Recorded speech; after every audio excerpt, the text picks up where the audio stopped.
يعني ايه محفظة استثمارية؟ وليه ما ينفعش تعتمد على سهم واحد؟ أول ما الناس تبدأ تستثمر، أول خطوة بيعملوها يشتروا سهم واحد ويناموا جنبه متوقعين الثروة. لكن اللي مش بياخدوا بالهم منه إن الاستثمار مش لعبة حظ، ومش سهم واحد هو اللي هيبني لك ثروة. تعال نفهم الموضوع ببساطة.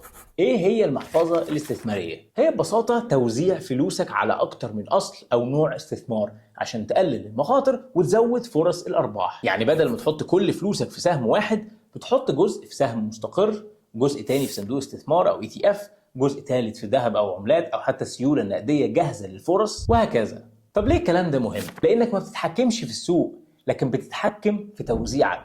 لو سهم واحد وقع، الباقي يشيلك. لو قطاع معين اتأثر، الباقي يحميك.